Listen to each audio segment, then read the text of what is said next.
Well, on behalf of the City of Batavia and the Batavia Chamber of Commerce and Batavia Main Street, we'd like to officially welcome Talitha to downtown Batavia and the popcorn stand. And let me just say that this popcorn stand truly has a historical record in Batavia, unlike probably any other.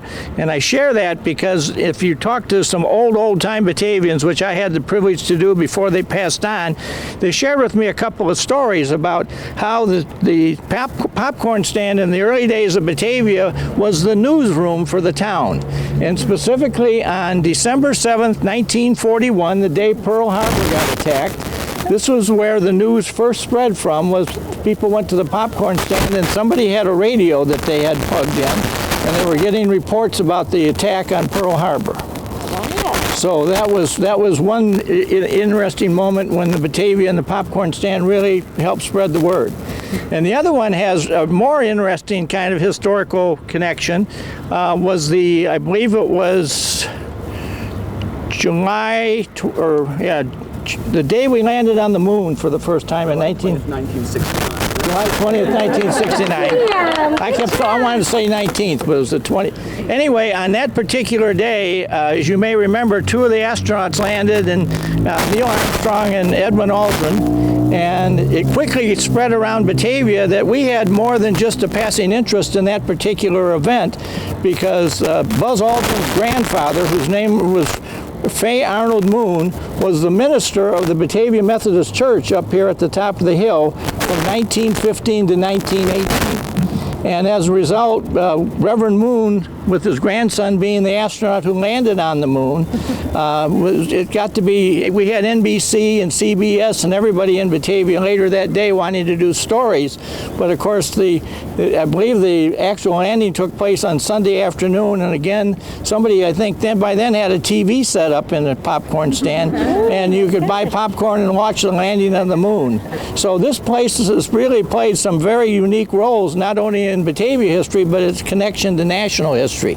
So I thank you for your willingness to kind of carry this whole idea forth, and you really, I think, have done something to make Batavia very proud of itself and what you have done here to kind of carry on a grand tradition and a wondrous story of Batavia history with what you've done here. So on behalf of the community, I thank you from the bottom of our hearts for your commitment to this facility and to bringing it back to such a grand life, and may it continue on for another 100 years of great history thanks to the innovations you brought to it. Thank you.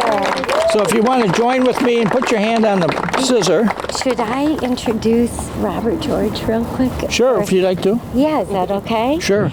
I'd like to thank the Scouts for building the beautiful flower boxes to really brighten up our depot. And thank you, Robert George. He earned his Eagle Scout for this project, and we're so proud of him.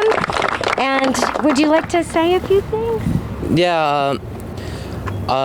When I was looking for my Eagle Scout project, I reached out to Tabitha and was like, hey, I would like to do anything for it, and they were like, I'm not good at speeches. I was like, hey, can I do something? And she's like, sure. So I was like, can I build planter boxes? And I'm just grateful that I was able to liven up it more and keep popping. Yeah. Great. You did a beautiful job. You really did. They're beautiful. Thank you so much. You want to say anything else about it? Well, I'm not good at speaking either, Robert George, but hours. Oh, okay. Well, I want to thank everybody who helped make my dream come true. I have been a customer here for 17 years, a regular. I very much forced myself on the Pepper family because it was my little escape from home. I'd walk down here and get popcorn just about every night, in the summertime, and I learned so much about Bob, who was the last owner, and he was a Sox fan. Go Sox! And he loved his boys, and he loved hockey, and so we kept the Bob special in his honor, and also the dollar bag in his honor. It was part of the deal when I bought the place from the Peppers. And I want to make this a safe and inclusive spot for families, and I love my helpers, and I want to promote young entrepreneurs and musical artists like Emma and Ryan, who are going to play today. So thank you everybody for making my someday today, and it really has been a dream. All right, well, what we have to do is put your hand on the scissor with me here. And we have to do this nice and slow because we have all these people taking pictures. So we'll do this on the count of 3. 1, 2, 3. Yay! Welcome to the table. Thank you. Give you that Mayor. back. Thank you. I'll give you Delina, do you want to say your website, phone number, address, things like that too? Okay, we're located here at 1 North Water Street. Our summer hours are 5 to 8, Wednesday through Sunday, with a few pop-up extra hours occasionally on Saturdays during the farmers market. And I can be found on Facebook and Instagram. And that's it. Great. Thank you, everybody. And thank you again, Robert George, for your hard work. You did great.